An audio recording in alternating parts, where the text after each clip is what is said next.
நயன்தாரா நடிப்பில் வெளியான அன்னபூரணி திரைப்படம் இந்து மத உணர்வுகளை புண்படுத்தும் வகையில் காட்சிப்படுத்தப்பட்டுள்ளதாக படக்குழுவினர் மீது மும்பை போலீசார் வழக்கு பதிவு செய்துள்ளனர். நயனுக்காக டெல்லி வரைக்கும் ஆள் போகுதாமே. சின்னவர் புது ரகசியங்களை உடைத்த சவுக்கு சங்கர்.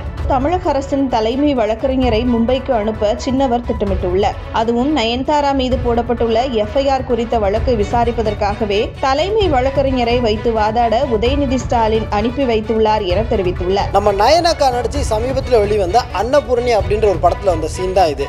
நமாஸ் பண்ணாதான் நல்ல பிரியாணி சமைக்க முடியும் அப்படின்ற மாதிரி ஒரு சீனை வச்சு தமாஷ் பண்ணியிருக்காங்க. ஆனா இதுல காமெடி என்ன அப்படின்னா 3/4 மணி நேரம் மூச்சு முட்டை பர்ஃபார்மன்ஸ் பண்ணிட்டு கடைசியா ஒரு டயலாக் வச்சாங்க பாருங்க. பிரியாணி கேது சார் ஜாதி மதோலா, பிரியாணி கேது சார் ஜாதி மதோலா.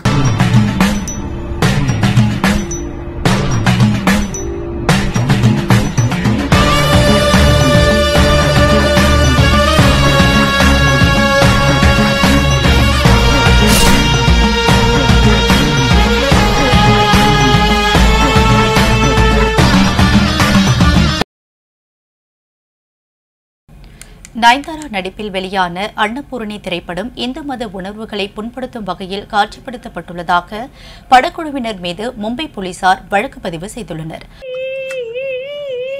உனக்கு என்ன பிரச்சனை? ஏன் அழுகிற? எனக்கு தெரியாது. உனக்கு மண்டையில பிரச்சனை? ஐயோ அப்படி சொல்லாத. நயனுக்காக டெல்லி வரைக்கும் ஆள் போகுதாமே. சின்னவர் புது ரகசியங்களை உடைத்த சவுக்கு சங்கர்.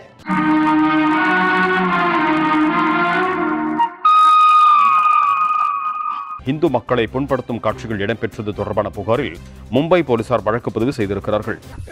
கிளாமரப்பில் சேமப்பில் உன்னையும் விட்டு வைக்கலாம் அந்த குரங்கு. சனாதனத்தை ஒழிக்க வேண்டும் என்று பேசிய உதய்க்கு எதிர்ப்பு தெரிவிக்கும் வகையில் விழா கமிட்டியினர் இப்படி செய்துள்ளனர்.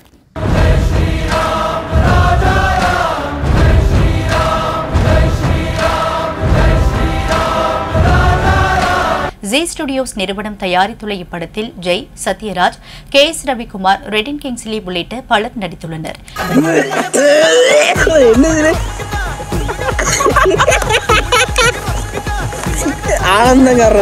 நிலையில் மும்பையை சேர்ந்த சிவசேனா முன்னாள் தலைவர் ரமேஷ் சோலாங்கி என்பவர் இப்படம் மத உணர்வை புண்படுத்துவதாகவும் லவ் ஜிகாத்தை ஆதரிப்பதாகவும் மும்பை LT மார்க் காவல் நிலையத்தில் புகார் அளித்துள்ளார். நல்லா சமைக்க தெரிஞ்சா மட்டும் ஒரு டேஸ்டான பிரியாணி ரெடி பண்ணிட முடியுமா?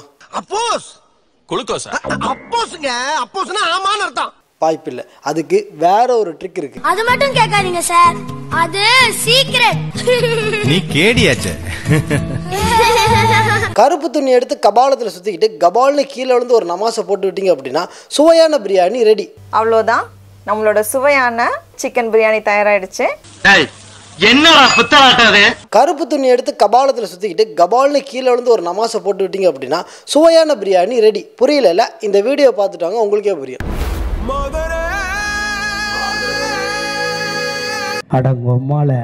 நம்ம நயனக்கா நடிச்சு சமீபத்தில் வெளிவந்த அன்னபூரணி அப்படின்ற ஒரு படத்தில் வந்த சீன் தான் இது. நமாஸ் பண்ணாதான் நல்ல பிரியாணி சமைக்க முடியும் அப்படின்ற மாதிரி ஒரு சீனை வச்சு தமாஷ் பண்ணியிருக்காங்க. நான் மனசுக்குள்ள இந்த ஆட்டோ கண்ணாடி எடுத்துருப்பா இங்க எப்படி ஆட்டோ ஓடும் அப்படின்ற மாதிரி எப்படி இப்படி ஒன்று நடக்கும் புரியல, என்னங்க சொல்றாங்கன்னு அவங்க. அதுவும் உண்மையிலேயே தொழுகை பண்ணிட்டு பிரியாணி பண்ண போற முஸ்லீம் அம்மா கூட நார்மலா தான் தொழுகை பண்றாங்க. ஆனா நம்ம அக்கா ஓவர் ஆக்டிங் பண்ணி கபாலத்திலேயே கருப்பு துணி சுத்தினாங்க அப்படின்றத நமக்கு புரியல. அங்க பாரு, எல்லா வித்தையும் கத்துற ஒரு பெல்ட் வச்சிருக்காயா, இவன் ஒரு வித்தையும் கத்துக்கிறாம 3 பெல்ட் கொண்டு போறாரு. இது எங்க போய் முடிய போகுது தெரியலையே. ஆனா இதுல காமெடி என்ன அப்படின்னா 3/4 மணி நேரம் மூச்சு முட்டை பர்ஃபார்மன்ஸ் பண்ணிட்டு கடைசியா ஒரு டயலாக் வச்சாங்க பாருங்க. பிரியாணி கேது சார் ஜாதி மதோலா, பிரியாணி கேது சார் ஜாதி மதோலா.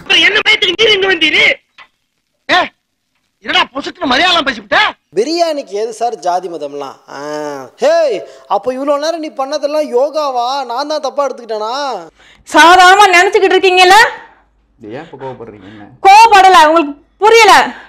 இதெல்லாம் உருட்டே கிடையாது, மிகப்பெரிய உருட்டை அக்கா அடுத்துதான் உருட்டி இருக்காங்க. அதையும் கொஞ்சம் கேட்டுவாங்க. பிரியாணில இருக்கிற அந்த டேஸ்ட் பிரேயர் வழியா தான் வருது அவங்க நம்புறாங்க. பிரியாணில இருக்கிற அந்த டேஸ்ட் பிரேயர் வழியா தான் வருது. பிரியாணிக்கு டேஸ்ட் பிரேயர் வழியா தான் வருதாமா.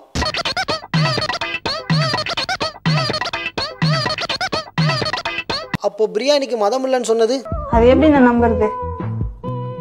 நம்பிக்கை தான் வாழ்க்கை, வாழ்க்கை தான் நம்பிக்கை. இன்னும் என்ன நம்ப பாடவில்லையா கண்ணாந்தர ஜன்னம் இல்லையா. பசியில பிரியாணி ஆர்டர் பண்ணிட்டு டேபிள் வெயிட் பண்ணிட்டு இருந்தா இவங்க பிரேயர் பண்ணி டேஸ்ட்டை கொண்டு வராங்களாம்.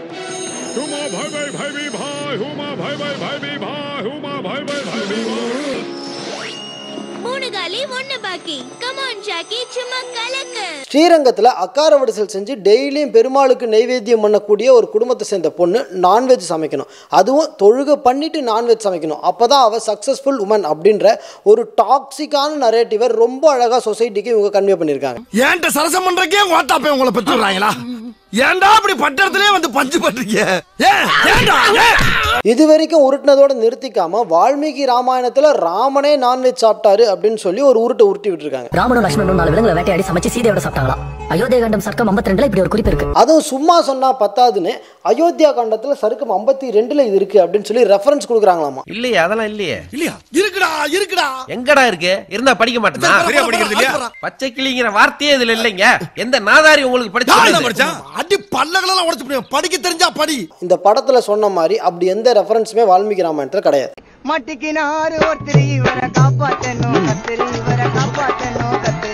அதே அயோத்தியா காண்டம் சர்க்கம் 20 பாட்டு நம்பர் 29 என்ன சொல்லியிருக்காங்க அப்படின்னா, தேன் கிழங்கு பழ வகைகளை மட்டுமே சாப்பிடுவேன், எக்காரணத்து கொண்டும் நான்வெஜ் சாப்பிட மாட்டேன்னு சொல்லி அவங்க அம்மா கிட்ட சத்தியம் பண்ணிட்டு தான் காட்டுக்கே கிளம்புறார் அப்படின்னு குறிப்பு இருக்கு.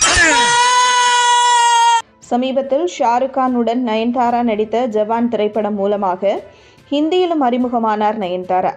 துபாயில நம்ம இருந்த ரேஞ்சுக்கு இங்க பெரிய மனுஷன் பேசுறப்ப உனக்கு வேடிக்கை முதலில் கிடைத்த படங்கள் அனைத்திலும் நடித்த நயன்தாரா ஆரம்பத்திலிருந்து பல சர்ச்சைகளில் சிக்கியவர். தொடர்ந்து தமிழ் சினிமாவின் கிசுகிசு என்றால் நயன்தாரா பெயர் இல்லாமல் செய்தி பக்கங்கள் முடிவடையாது. அதில் நான் சக்கரவர்த்தியடா.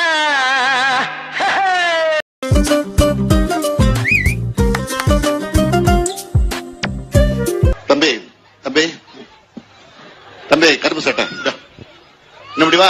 அவங்க பெண்கள் அமைதியா உட்கார்ந்து இருக்காங்க. நம்ம தோழர்கள் தான் கொஞ்சம் டிஸ்டர்ப் பண்றாங்க. பாவம், அவங்களுக்கு இடம் கூட. கடந்த வருடத்தில் பல வருடங்களாக காதலித்து வந்த விக்னேஷ் சிவனை திருமணம் செய்து கொண்டார்.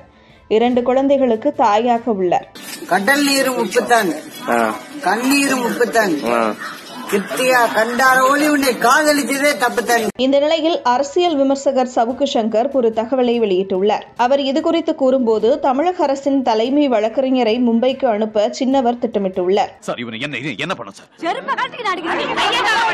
அதுவும் நயன்தாரா மீது போடப்பட்டுள்ள FIR குறித்த வழக்கை விசாரிப்பதற்காகவே தலைமை வழக்கறிஞரை வைத்து வாதாட உதயநிதி ஸ்டாலின் அனுப்பி வைத்துள்ளார் என தெரிவித்துள்ளார். உனக்கெல்லாம் மானம் சூடு சொரணை ஈனம் எதுவுமே கிடையாதா? சோறு தானே திங்கிற? ஸ்டார்ட் பண்ணு.